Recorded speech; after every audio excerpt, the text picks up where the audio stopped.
Surveillance की कार्रवाई लगातार चल रही है और अब तक 2,42,000 इलाकों में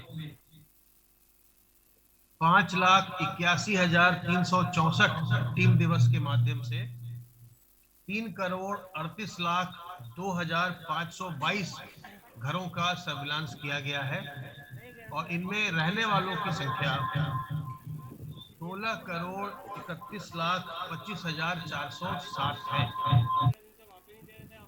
वैक्सीनेशन के कार्यक्रम के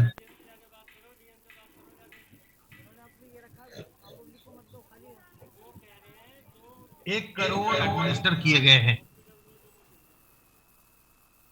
कल से 18 से 44 वर्ष के व्यक्तियों का वैक्सीनेशन का कार्य प्रारंभ होना है। चूंकि कल ये पहला दिन होगा, इसलिए अभी हम 7 जनपदों में इसे प्रारंभ करेंगे और उसके बाद फिर प्रदेश के अन्य जनपदों में इसे विस्तारित किया जाएगा। कल जिन जनपदों में 9,000 से अधिक एक्टिव केस हैं, उनको लिया जा रहा है, जिनमें लखनऊ, कानपुर नगर, प्रयागराज, वाराणसी, गोरखपुर, मेरठ और बरेली है। इन 7 जिलों में कल प्रारंभ किया जाएगा और जो सॉफ्टवेयर बना है इसके लिए उसको टेस्ट किया जाएगा और उसके पश्चात फिर अन्य जनपदों में भी इसे विस्तारित किया जाएगा, शुरू किया जाएगा। एक बात जो बार बार आती है वो ये कि सीएमओ रेफरल की बात आती है कि वो नहीं मिला। ये बिल्कुल भ्रामक बात है। सीएमओ रेफरल नाम की चीज नहीं होती और शासनादेश के द्वारा जितने भी निजी अस्पताल हैं वहां पर किसी भी प्रकार के भर्ती के लिए किसी रेफरेंस की आवश्यकता न होने का उल्लेख स्पष्ट रूप से कर दिया गया है। जहां भी निजी कोविड अस्पताल में बेड है वहां पर कोई भी मरीज जाकर के अपनी भर्ती करा सकता है अपनी इच्छा से। जिसको कई बार हम लोग गलती से सीएमओ रेफरल कह देते हैं, वो सीएमओ रेफरल नहीं है, बल्कि जो इंटीग्रेटेड कोविड कमांड सेंटर से जो सरकारी व्यवस्था है, सरकारी अस्पतालों में या जो मेडिकल कॉलेज है, उनमें जो आवंटन होता है, जो पत्र जारी होता है, उसे कई बार लोग सीएमओ रेफरल कहने लगते हैं। सीएमओ रेफरल नाम की कोई चीज नहीं है और निजी अस्पतालों में इसकी कोई आवश्यकता नहीं है। इसके अलावा जो सरकारी अस्पताल भी हैं, वहां के भी जो रिक्त बेड है उसमें जो 30% बेड पर किसी प्रकार के कोविड कमांड सेंटर से एडमिशन स्लिप की जरूरत नहीं होती। वहां सरकारी अस्पताल भी और जितने भी मेडिकल कॉलेज हैं वो भी जो आकस्मिक केसेस आते हैं वहां उनके पास उसके आधार पर उसकी भर्ती वो स्वयं कर सकते हैं।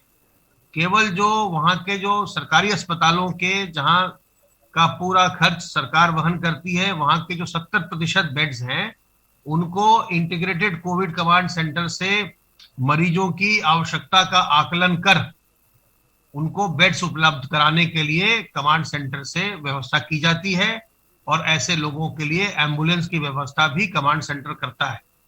ये प्रदेश में इंटीग्रेटेड कोविड कमांड सेंटर बहुत सारे कार्य करता है और हर जिले में जो कोविड के मैनेजमेंट की, प्रबंधन की जो व्यवस्था का तंत्र है, उसकी यह रीढ़ की हड्डी है, जिसमें इसके द्वारा न केवल मरीजों का अगर वो होम आइसोलेशन में उनका हालचाल पूछा जाना, टेलीफोन कॉलिंग करना, सर्वेलेंस की कार्रवाई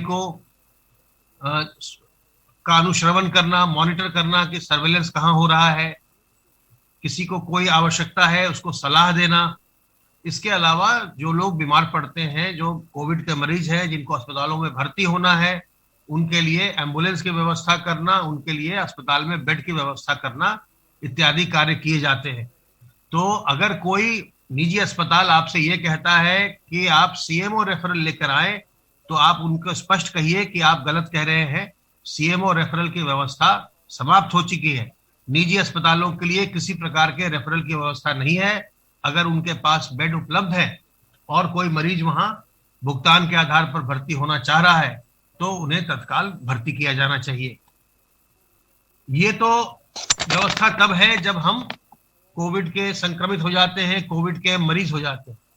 लेकिन हमें कोशिश ये करनी चाहिए कि हम सावधानियां जो हैं बरत करके कोविड से संक्रमित न हो। और इसमें जो सर्वेलेंस और टेस्टिंग और ट्रैकिंग आदि की कार्रवाई है वो तो स्वास्थ्य विभाग या जो चिकित्सा की कार्रवाई है वो स्वास्थ्य विभाग और मेडिकल एजुकेशन डिपार्टमेंट मिलकर के कर रहे हैं। लेकिन आपके द्वारा भी कार्य किए जाने, एक तो ये कि आपको अपना, अगर आप 45 वर्ष से अधिक उम्र के व्यक्ति हैं तो आपको अपना वैक्सीनेशन जरूर करा लेना चाहिए। और जब 18 से 44 का प्रारंभ होगा, जैसे जैसे ये विस्तारित होगा तो वहां भी आपको अपना वैक्सीनेशन करवाना चाहिए। वैक्सीन जब आप कर ले, वैक्सीनेट हो जाएंगे तो आपके बीमार होने की संभावना, संक्रमण होने की संभावना नगण्य हो जाती है। इसके अलावा जो सावधानियां हैं जिससे कि हम कोविड से बचते हैं, और ये मैं पिछले 1 साल से निरंतर आपसे अनुरोध कर रहा हूं, इसका हमें निरंतर उपयोग करते रहना है। हाथ को हमें अपने साबुन पानी से साफ करते रहना है, मुंह और नाक को हमें अपने ढककर रखना है, मास्क से, रुमाल से, गमछे से, दुपट्टे से। और अगर आप मुंह और नाक को नहीं ढकते हैं तो ये दंडनीय अपराध भी है, आप पर जुर्माना भी हो सकता है। पहली बार 1,000 रुपया, उसके बाद हर बार 10,000 रुपये का जुर्माना हो सकता है। किसी भी सार्वजनिक स्थल पर हमको यहाँ वहां नहीं थूकना चाहिए। अगर आप सार्वजनिक स्थल पर थूक रहे हैं, इससे भी संक्रमण फैलता है। इसमें भी आप पर 500 रुपये का जुर्माना हर बार हो सकता है। तो इसलिए हम ऐसी कार्रवाई करें, ऐसे कार्य करें जिससे कि संक्रमण नियंत्रित होता हो। ऐसा कोई काम न करें, ऐसी कोई लापरवाही न करें जिससे संक्रमण बढ़ता है। तो अपने मुंह और नाक को ढककर रखिए, अपने हाथ को साबुन पानी से साफ करते रहिए और लोगों से 2 गज की दूरी बनाकर रखिए। और अगर अब आपने अपना टीकाकरण नहीं कराया है तो आप अपना टीकाकरण भी जल्दी से जल्दी करवाएं।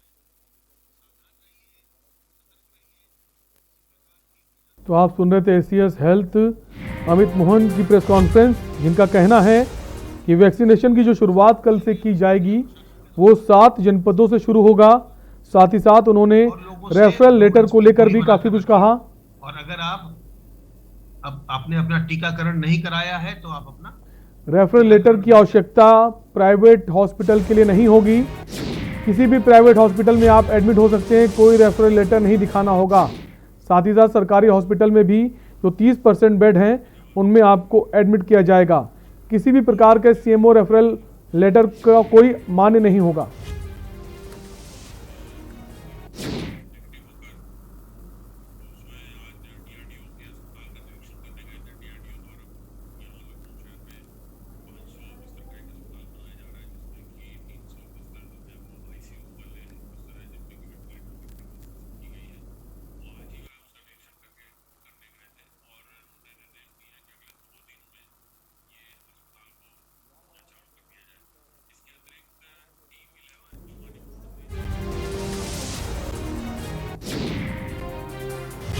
तो आप सुन रहे थे एसीएस हेल्थ अमित मोहन जी को, जिनका कहना है कि 7 जनपदों में टीकाकरण की शुरुआत की जाएगी शुरुआती दौर में।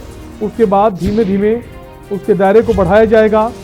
इसके अलावा उन्होंने कहा कि जो सीएमओ का रेफरल लेटर लेकर जो संशय है लोगों के मन में, उसको दूर किया।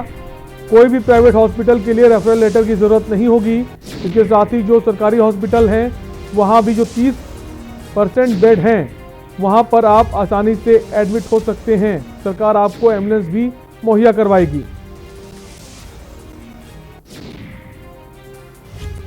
इसके साथ ही उन्होंने स्वास्थ्य सुविधाओं को लेकर ये भी कहा कि किसी भी तरह की हमें ऑक्सीजन की किल्लत नहीं है, हम लगातार ऑक्सीजन की आपूर्ति कर रहे हैं। कि वो आइसोलेशन में रह रहे जो मरीज हैं उनको मेडिकल किट समय से मिले, टेस्टिंग को कैसे प्रदेश में बढ़ाया जाए और जो हेल्थ इंफ्रास्ट्रक्चर है उसको कैसे हम आगे बढ़ाएं। और उस टीम में इनके साथ साथ राज्य मंत्री स्वास्थ्य और जो हमारे अपर मुख्य सचिव स्वास्थ्य और अपर मुख्य सचिव जो प्रमुख सचिव चिकित्सा सुविधा होंगे, शिक्षा होंगे।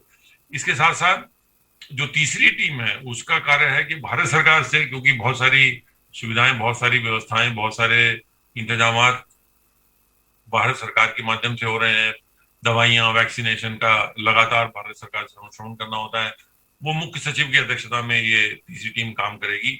इसके साथ साथ जो चौथा इसका टीम का सदस्य है वो एसीएस होम होंगे, जिनका मुख्य काम ऑक्सीजन की व्यवस्था को सुनिश्चित कराना, ऑक्सीजन की उपलब्धता, ट्रांसपोर्टेशन कराना, तो उसके लिए, और उनके साथ प्रमुख सचिव एफएसडी और प्रमुख सचिव परिवहन होंगे। ये टीम प्रदेश में ऑक्सीजन के लिए काम करेगी। इसके साथ साथ जो अगली टीम है, टीम 5 है, जो उसका काम होगा कि कंटेनमेंट जोन्स में कैसी व्यवस्था हो, रात्रि कर्फ्यू लागू कराना, कोविड प्रोटोकॉल का अनुपालन कराना, साप्ताहिक बंदी का पालन कराना। ये जो है पुलिस महानिदेशक जो है उनकी अध्यक्षता में ये टीम होगी। छठी टीम का जो काम होगा वो होगा कि ग्राम, पूरे ये जो साप्ताहिक बंदी होती है इनमें सैनिटाइजेशन, साफ सफाई, गांवों में, शहरों में, पूरे वार्डों में निगरानी समितियों के साथ समन्वय, ये इनका काम होगा। और इसके अध्यक्षता जो है अपर मुख्य सचिव ग्राम विकास और पंचायती राज करेंगे।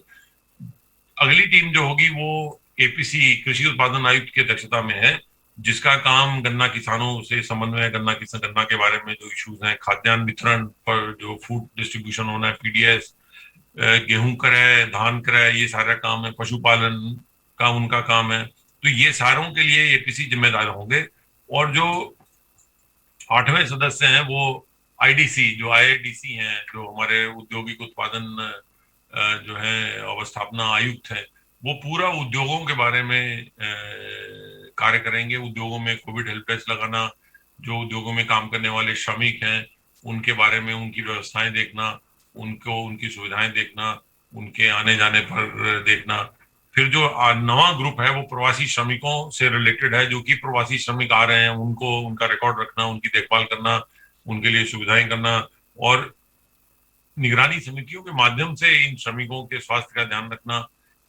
इसके साथ साथ जो सूचना विभाग है उसको इन पूरे सभी विभागों से समन्वय करके उनके जो प्रचार प्रसार का कार्य सौंपा गया है। तो ये एक नया जो है उन्होंने आज, माननीय मुख्यमंत्री जी ने आज स्वस्थ होने के बाद तुरंत बाद इस पे अपने युद्ध में जो कोरोना के खिलाफ लड़ाई लड़ रहे हैं उसमें एक पूरी एक नई टीम की घोषणा की है। यहाँ मैं ये बताना चाहूंगा कि उत्तर प्रदेश में संक्रमण के मामले जो है अन्य प्रदेशों के मुकाबले में, यदि आप आबादी के हिसाब से देखें तो महाराष्ट्र, तमिलनाडु, दिल्ली से अगर आबादी के हिसाब से देखें तो कम है। वो उसका कारण क्या है? उसका कारण है एग्रेसिव टेस्टिंग, एग्रेसिव सर्वेलेंस और एग्रेसिव वैक्सीनेशन। आप देखिए कल 2,44,000 टेस्ट हुए हैं पूरे प्रदेश में, उनमें 1 लाख से अधिक आरटीपीसीआर टेस्ट है, 22,000 टेस्ट तो निजी प्रयोगशालाओं ने किए हैं। इसके साथ साथ जो हमारी सर्वेलेंस की गतिविधि चल रही है, जिसमें कि हमारी स्वास्थ्य विभाग की टीमें घर घर जाके संक्रमित लक्षणों वाले व्यक्तियों की तलाश रहे हैं उनको, ताकि उनकी सही समय पे पहचान होकर उनका इलाज हो सके, और उनको टेस्ट कराने पर अगर वो संक्रमण पाए जाते हैं तो तुरंत कॉन्टेक्ट ट्रेसिंग भी साथ साथ हो सके। तो ये जो एक अग्रेसिव टेस्टिंग है, कॉन्टेक्ट ट्रेसिंग है, सर्वेलेंस है, वैक्सीनेशन है, ये जो एक अग्रेसिव रणनीति पे इन चारों मुद्दों पर काम चल रहा है, उसी की वजह है कि प्रदेश में अगर आप आबादी के हिसाब से देखें तो अन्य प्रदेशों में जिनकी आबादी उत्तर प्रदेश से बहुत कम है उनसे भी कम मामले उत्तर प्रदेश में हैं। कुछ असामाजिक तत्व, कोई अपने हिसाब से इसको इंटरप्रिटेशन करने वाले व्यक्ति इसकी 50 इंटरप्रिटेशन दे रहे हैं, लेकिन वो सब गलत हैं। जितनी टेस्टिंग उत्तर प्रदेश में हो रही है देश में कहीं उतनी अग्रेसिव टेस्टिंग नहीं हो रही है। इसके साथ साथ ये भी बताना चाहूंगा कि प्रदेश सरकार प्रयास कर रही है कि हर जगह समय पर ऑक्सीजन पहुंचे, और उसी के क्रम में ये जैसे टीम 9 में एक टीम बनाई गई है जिसका केवल ये काम है कि वो ऑक्सीजन की उपलब्धता लेके ट्रांसपोर्टेशन कराए उसको, और उसका नतीजा ये है कि कल पूरे प्रदेश में लगभग 620 मीट्रिक टन ऑक्सीजन सप्लाई की गई है, कि जो सामान्य दिनों से में सप्लाई की जाने वाली ऑक्सीजन की से मात्रा से और अधिक है। और अब इंडियन ऑयल द्वारा हमें 2 नए बड़े टैंकर भी दे दिए गए हैं, उनसे लगभग 40 मीट्रिक टन जो है वो ऑक्सीजन का ट्रांसपोर्टेशन हो सकता है।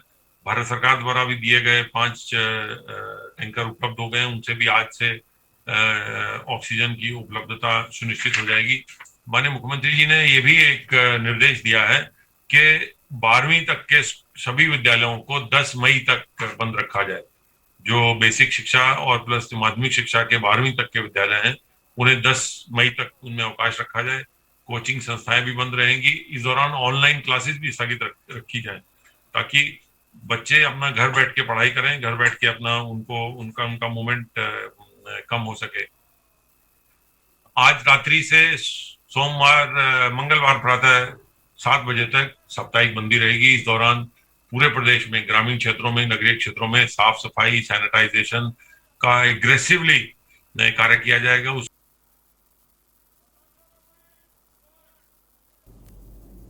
तो आप सुन रहे थे एसीएस सूचना नवनीत सहगल को, जिनका साफ कहना है कि सरकार सर्विलांस के जरिए लगातार टेस्टिंग का दायरा बढ़ा रही है।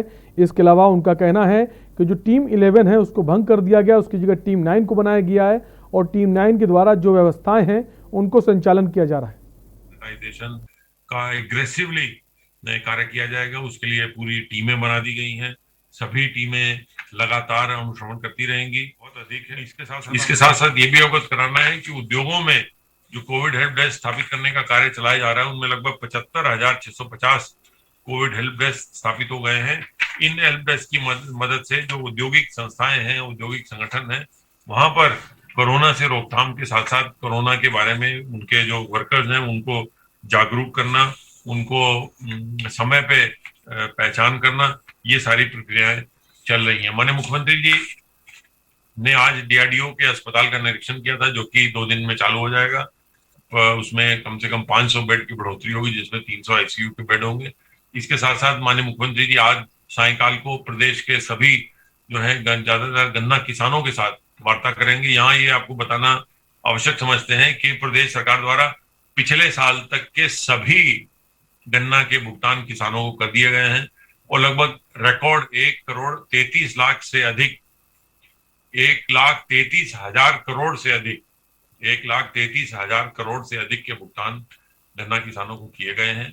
वर्तमान समय में गन्ना मिलें जो चल रही हैं उनमें लगभग 60% का भुगतान कर दिया गया है और ये भुगतान की प्रक्रिया गन्ना किसानों को लगातार तेजी से कराई जा रही है ताकि किसानों को किसी प्रकार की कठिनाई ना हो। और आज माननीय मुख्यमंत्री जी स्वयं प्रदेश के गन्ना किसानों से वार्ता करेंगे, वर्चुअली उनसे जुड़ेंगे और उनके लिए जो प्रदेश सरकार द्वारा कदम उठाए जा रहे हैं उनके बारे में वार्ता करेंगे और उन सबको भी कोरोना की इस जो हमारी लड़ाई चल रही है उसमें जोड़ेंगे।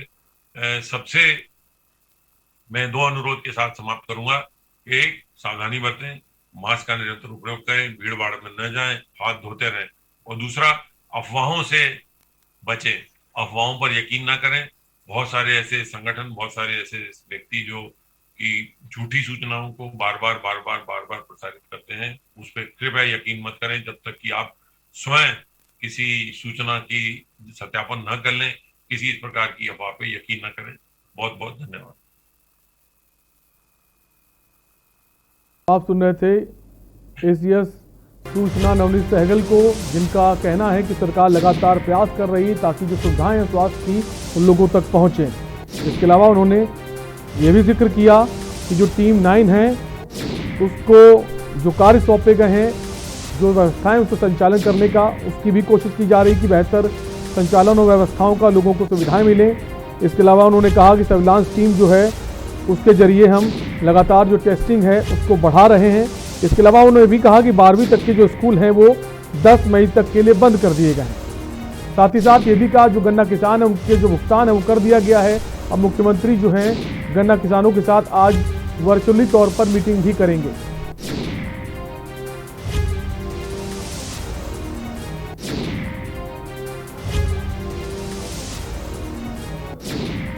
आपको बता दें यूपी के 7 जिलों में कल से वैक्सीनेशन शुरू होगा। शुरुआती दौर में 7 जिलों को शामिल किया गया है। वैक्सीन की कमी के चलते सरकार ने यह कदम उठाया है। लखनऊ से बड़ी खबर आपको बता रहे हैं। यूपी में कोरोना वैक्सीन की कमी के चलते जो शुरुआती टीकाकरण शुरू होगा 1 तारीख से, उसमें 7 जिलों को शामिल किया गया। आपको बता दें वैक्सीन की कमी के चलते सरकार ने कदम उठाया है। शुरुआती चरण में 7 जिलों को शामिल किया गया है। एसीएस हेल्थ अमित मोहन ने जानकारी दी है। वहीं वैक्सीनेशन पर छत्तीसगढ़, पंजाब, महाराष्ट्र की स्थिति साफ नहीं है। वहीं सीएम केजरीवाल ने वैक्सीनेशन पर वैक्सीन ना होने की बात कही है। तो बहुत से राज्य अभी वैक्सीनेशन की शुरुआत करने की स्थिति में नजर नहीं आ रहे। हालांकि उत्तर प्रदेश के लिए राहत की खबर है कि कल से वैक्सीनेशन की शुरुआत हो जाएगी। हालांकि 7 ही जिलों को शामिल किया गया है। उसके बाद जो जिलों का जो दायरा है उसे बढ़ाया जाएगा। वैक्सीन की कमी के चलते ये कदम उठाया गया है सरकार की तरफ से।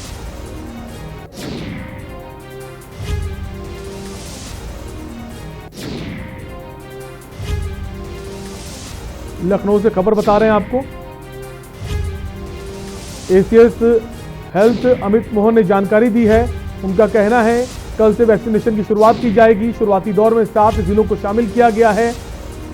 वैक्सीन की कमी के चलते ये बात कही जा रही है और जैसे जैसे वैक्सीन का स्टॉक आएगा वो जिलों को बढ़ाते रहेंगे।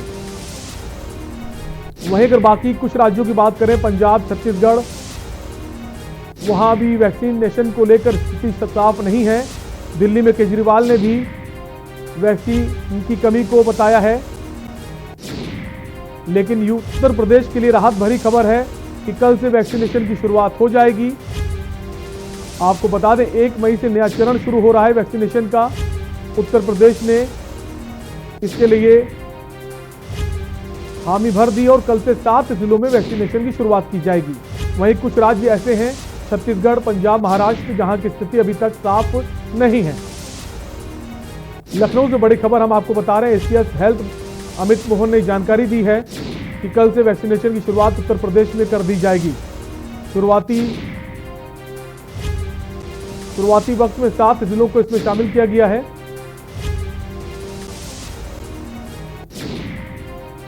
और इसी खबर पर हमारे साथ राजवीर सिंह जुड़ गए हैं, ब्यूरो चीफ लखनऊ से। राजवीर सिंह, कल से वैक्सीनेशन की शुरुआत की जा रही है। शुरुआत में 7 ही जिलों को शामिल किया गया है, क्या कुछ कहना है आपका?